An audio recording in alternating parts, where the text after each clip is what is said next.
Olá pessoal, tudo bem? Sou Marcos Amaro do Rastros na Areia e no vídeo de hoje eu vim conversar com vocês sobre o conto História Interrompida de Clarice Lispector. Bom gente, mas antes de iniciar a nossa reflexão sobre este conto maravilhoso, História Interrompida, eu quero dizer para vocês que hoje eu estou um pouco adoentado, a minha voz não está muito agradável, estou um pouco rouco, até com dores no meu corpo, porque a garganta parece que quer ficar mais inflamada ainda e eu não sei o que acontece. Essa vida, né gente, de tanto trabalho, mas a vida continua e vamos lá à nossa conversa, à nossa reflexão. Eu quero dizer para vocês que este conto é sensacional, História Interrompida. Nós vamos deparar com duas personagens, uma feminina, como é costumeiro nos contos da Clarice Lispector, e uma personagem masculina. Só que neste caso, a personagem masculina ela é retratada por suas características. Ela tem um nome meio estranho, é chamada por W, mas nós iremos nos envolver um pouco mais com esta personagem somente por meio de suas características e todo o seu desenvolvimento no decorrer de toda a história, de todo esse conto. Nós temos também a personagem feminina que não para de falar durante todo o processo de leitura que ela tem aí 22 anos, ou melhor, ela tem apenas 22 anos, é extremamente infantil, mas é alegre, é feliz e vive num mundo cheio de cores. E nós vamos compreender sim, fazendo esta relação, e todo esse processo vai nos levar a uma história muito interessante e muito reflexiva. Mas agora, para que a gente possa invadir um pouco mais o mundo da personagem masculina, eu estou falando de W, que é o namorado da nossa personagem feminina, a personagem sem nome, que narra toda essa história. Eu vou ler um trecho para vocês que diz assim: lembrem-se das características que eu falei para vocês lá no início. Ele era triste e alto, jamais falava comigo que não desse a entender que seu maior defeito consistia na sua tendência para a destruição. E por isso, dizia alisando os cabelos negros como quem alisa o pelo macio e quente de um gatinho. Por isso é que sua vida se resumia num monte de cacos, uns brilhantes, outros baços, uns alegres, outros como um pedaço de hora perdida, sem significação, uns vermelhos e completos, outros brancos, mas já espedaçados. E esse trecho mostra exatamente como é a nossa personagem, que mundo ela vive, numa escuridão, numa tristeza profunda, sempre necessitando do apoio da outra pessoa, que é a nossa personagem feminina, de apenas 22 anos. E aí nós vemos a sua imaturidade, porque essa conversa, este entrelaçar de diálogos não é muito interessante, não é empatia, não há afinidade. Eles conversam, mas um não se preocupa com o outro. Enquanto um despeja todos os seus dissabores, todas as suas angústias, o outro finge que ouve e reflete consigo mesmo sobre o que está acontecendo, ou talvez nem dê tanto atenção, tenta preencher aí lacunas que estão vazias com o diálogo vazio e sem muito interesse. E durante esse período em que eu fazia esta leitura, ou melhor, esta reflexão, eu fiquei me perguntando sobre os relacionamentos que nós temos hoje em dia. Não falo só de namoro, casamento, eu falo das amizades também. Quantas vezes nós divagamos sobre alguns pontos ou discutimos determinadas questões com colegas e percebemos lá no fundo que tudo que falamos, tudo que dissemos não foi ouvido porque as respostas são tão desconexas e sem sentido algum. E diante de tudo que eu mencionei aqui para vocês, sem esse olhar, sem essa relação de interesse pelo outro, pelo próximo, você não consegue ter uma amizade interessante, um relacionamento verdadeiro. Você se preocupa apenas consigo mesmo. E às vezes nós estamos tão felizes que o outro é descartável, não interessa para a minha vida, eu estou feliz, nada importa agora, somente eu e os meus amores e os meus sonhos realizados, a minha alegria é o que importa. Mas o outro está sofrendo e às vezes nesse choro e nesse dissabor lançado até você é que ele diz: eu preciso da tua ajuda, eu preciso que você me escute, me ouça, é tão importante para mim, estou precisando de ajuda. E às vezes não há essa relação e o namoro, o casamento, a amizade se perde como se fosse o vento que vai embora, se renova e você nem sabe o que aconteceu. Infelizmente, nós passamos por isso aqui e é bem claro. E eu vou ler um trecho para vocês que mostra exatamente essa questão do não ligar para o outro, não olhar e não enxergar, sempre achando que o outro falava não era nada importante. E olha o que diz o trecho. Eu lhe respondia que mesmo destruindo, ele construía. Pelo menos esse monte de cacos para onde olhar e de que falar. Perfeitamente absurdo. Ele sem dúvida também o achava porque não respondia. Ficava muito triste a olhar para o chão e a alisar o seu gatinho morno.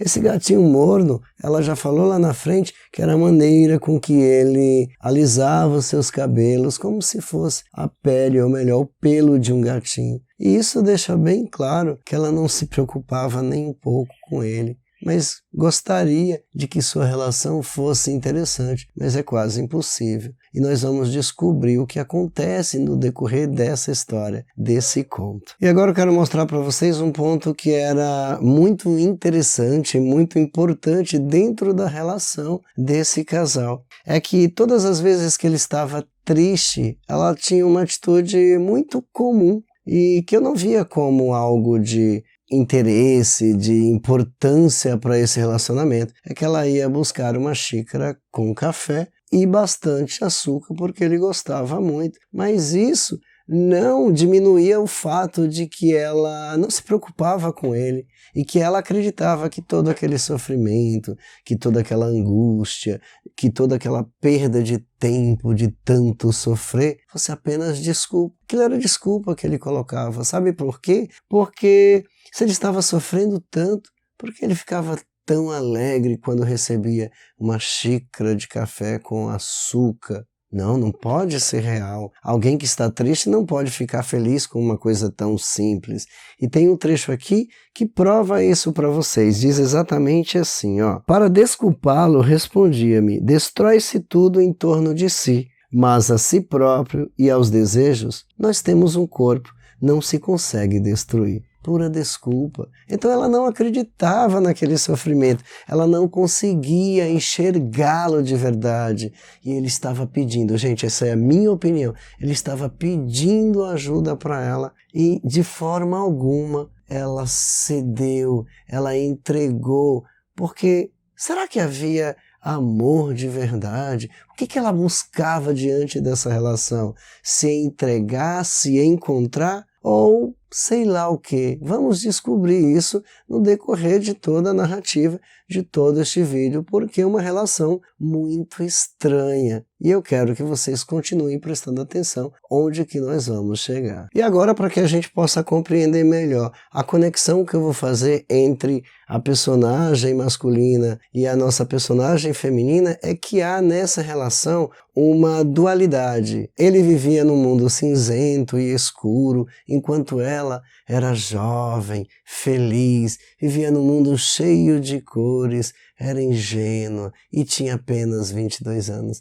E isso fazia com que ela pensasse que ele perdia muito tempo refletindo, sofrendo demais e tinha muito medo que isso a afetasse e apagasse com todo esse cinzento que existia dentro da alma dele, o claro dela, porque ela era iluminada, ela era feliz e precisava, de alguma maneira, resolver essas questões. E tem um trecho aqui que mostra claramente essa preocupação que ela demonstrava em relação a este momento de dualidade, essa diferença entre os dois, e eu vou ler agora para vocês. Ele está aqui na página 83 e diz assim: era preciso evitar a todo custo que aquela tendência analista, que terminava pela redução do mundo a míseros elementos quantitativos, me atingisse. Precisava reagir, queria ver se o cinzento de suas palavras conseguia embaçar meus 22 anos e a clara tarde de verão. Decidi-me, disposta a começar no mesmo momento a lutar. Voltei-me para ele, apoiei as mãos no parapeito da janela, entrefechei os olhos e sibilei. Essa hora me parece a primeira das horas e também a última. Gente, esse trecho deixa claramente a preocupação dela em relação a perder o colorido de sua juventude, a sua alegria, a sua felicidade. Ela precisava tomar uma atitude e ela deixou claro aqui, precisa lutar para que ela não perdesse o seu brilho e que ele não fosse apagado pelo cinzento da nossa personagem, o W. Você vive isso nos dias atuais? E o seu relacionamento como que é? Você consegue compreender e enxergar o outro? E esse olhar que Clarice Lispector coloca aqui no conto, você tem trabalhado, tem praticado? Ou você só pensa em si mesmo, sendo egoísta, vendo o outro como apenas espaço a ser preenchido, uma lacuna que está faltando em você, mas que não importa a felicidade dele ou dela. Já parou para pensar sobre isso? Vamos continuar a leitura do nosso conto, a nossa reflexão, e vocês compreenderão onde nós iremos chegar de fato com toda esta conversa. E agora, pensando em tudo que nós já conversamos, eu vou ler um outro trecho que está aqui, na página 84, e mostra exatamente essa diferença entre eles, essa dualidade de características, e diz assim, ele era moreno e triste, e sempre andava de escuro.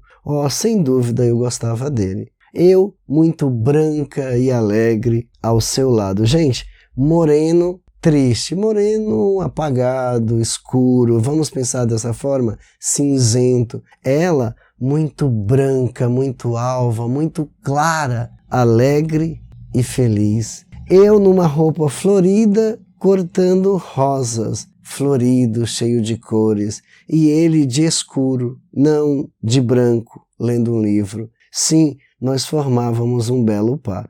Achei-me fútil assim, imaginando quadros, mas justifiquei-me. Precisamos contentar a natureza, enfeitá-la, pois se eu jamais plantaria jasmim junto de girassóis, como ousaria? Bem, o que precisava era de resolver meu caso. E aqui, gente, deixa bem claro o que ela queria de fato. Ela queria resolver o seu problema, a sua dificuldade. E o que ela ia fazer? Tinha de parar para pensar no que fazer, porque não era fácil. Onde que ela ia encontrar a solução desse problema?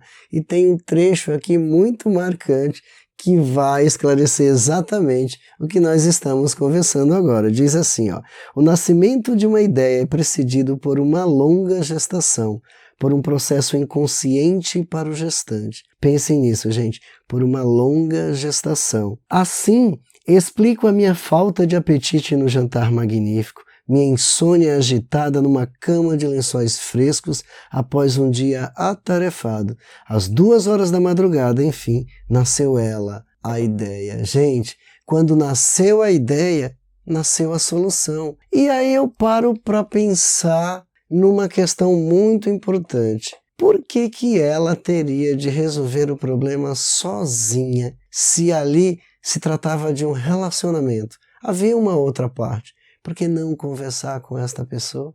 Por que não discutir esses problemas, tentar entender o outro lado? Não, ela se colocou como a parte importante da história, a mais afetada, é óbvio, e precisou de fato ter uma ideia, uma solução. E sabe qual foi a ideia? Ela descobriu que precisava se casar com ele. Ela decidiu que ia casar com ele e tomou essa atitude, ficou o tempo inteiro pensando sobre isso, como casar, como falar para ele, o que ele iria achar de tudo isso, porque esta era a solução, que ela o amava. Será que amava mesmo, gente? E para esclarecer esse fato, vou ler um outro trecho que está na página 84 e deixa bem claro para todos nós que ela estava em dúvida sobre tudo isso e que a sua colocação era simplesmente uma escolha pessoal e que não havia dividido esta informação com a outra parte. Ela havia se colocado ali, ela tinha decidido que era o certo a fazer, mas houve aí algumas dúvidas em relação a esse fato. E ela diz assim: durante 2 dias pensei sem cessar, queria achar uma fórmula que mudasse para mim. Queria achar a fórmula que pudesse salvá-lo. Será que ela queria salvá-lo ou salvar a si mesmo? É uma pergunta que faço para vocês. Sim, salvá-lo. E essa ideia era-me agradável porque justificaria os meios que empregasse para prendê-lo. Mas vem cá, o fato dela casar com ele, se ele aceitasse, seria prendê-lo, amarrá-lo. Então esse relacionamento não iria dar certo. Já não estava muito bem. Já não se podia considerar um relacionamento, porque não havia uma troca. Então, prendê-lo seria muito mais complicado. E ela prossegue dizendo, tudo me parecia, porém, estéril. Ele era um homem difícil, distante, e o pior é que falava francamente de seus pontos fracos. Por onde atacá-lo, então, se ele se conhecia? Então, quer dizer que quanto mais a pessoa se conhece, mais difícil é de chegar até ela. Será que é isso mesmo, gente? E por que ela só fez questionamentos para si mesma e não colocou isso em pratos limpos e tentou descobrir por outros meios, por outros caminhos, de uma maneira mais inteligente e mais parceira? Não. Ela simplesmente decidiu que casar seria a solução. E toda essa descoberta dessa ideia maravilhosa do casamento, aquela que resolveria todos os problemas, fez com que ela ficasse muito feliz e tomasse uma atitude. E olha só que atitude foi essa. A ideia de que eu estava sendo feliz me enchia tanto que eu precisava fazer alguma coisa, alguma bondade, para não ficar com remorsos. E se eu desse a golinha de renda à Mira? Sim, o que é uma golinha de renda, embora bonita, diante de eternidade, vida, mundo, amor? E depois de toda essa reflexão, ela continuou lá, pensando, delirando os seus sonhos, os seus desejos. E de repente, do nada, chega em seu quarto, desesperadamente, como ela já havia falado, que a Clarinha tinha 14 anos e era uma garota muito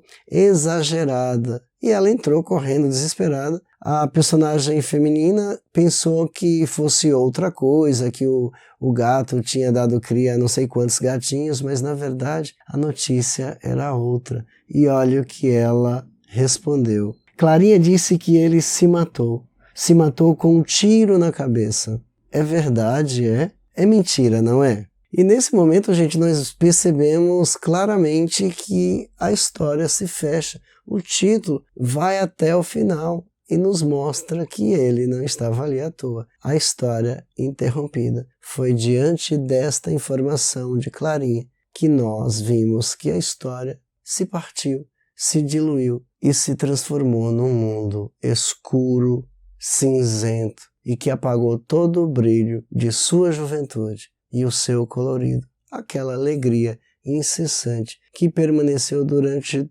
toda a leitura do conto, se é que você leu ou me compreendeu aqui diante deste vídeo. E agora, gente, diante de tudo que foi falado, eu tenho algumas perguntas para fazer e algumas reflexões. Nós percebemos que diante deste conto o olhar ficou muito presente durante a leitura. A Clarice, ela gostaria, eu acredito, que nós enxergássemos melhor as pessoas e não como qualquer coisa. Olhe para o seu parceiro, olhe para o seu filho, para o seu irmão, para a sua mãe.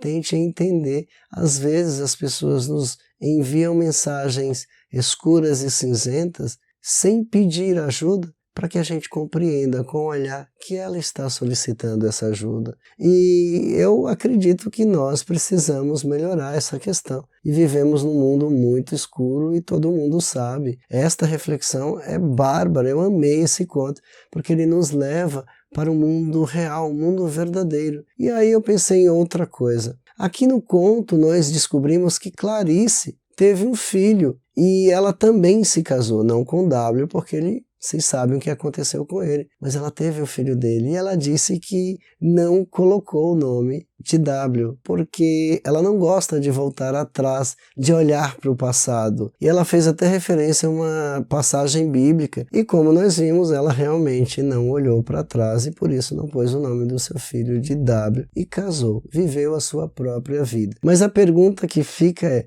será que ela continuou feliz? Será que a sua juventude permaneceu diante de todas essas dores? Ela, no final, diz que não consegue compreender o objetivo da passagem de W naquele momento de vida em que eles se perderam. E diante de todos esses pontos, eu percebi dentro deste conto, já no final, que há ali um labirinto, um conflito, e que no lugar dela se encontrar, ela acabou se perdendo e transformando o seu colorido numa escuridão. Será que hoje, depois de tanto sofrimento, ela não está mais preparada para a vida? Para olhar o outro, para se preocupar com as pessoas? E você tem de passar pelos mesmos problemas que a nossa personagem passou para poder compreender melhor que enxergando a gente resolve questões e talvez até chegue à realização dos nossos sonhos quase perfeitos? Mas será que ela encontrou a salvação que tanto buscava para ele? Porque, no meu modo de ver, essa salvação era para si mesma. Ela queria se salvar, se encontrar, ter uma vida diferente. Ela acabou perdendo a sua juventude para poder se encontrar? É isso mesmo? E será que também, depois de tudo o que passou, encontrou todas as suas respostas e agora consegue enxergar um mundo diferente? Meus queridos, eu espero que vocês tenham gostado dessa conversa, desta reflexão. Tem muita coisa para ser dita, mas não pode ser dita em apenas um vídeo. Precisávamos conversar pessoalmente. Mas enquanto isso não acontece, deixe o seu like, inscreva-se no canal e não esqueça de divulgar a leitura para todas as pessoas desse Brasil lindo e maravilhoso, porque nós precisamos de pessoas que pensam e que sabem ler um conto desse e colocar em prática no seu dia a dia. Obrigado e até o próximo vídeo.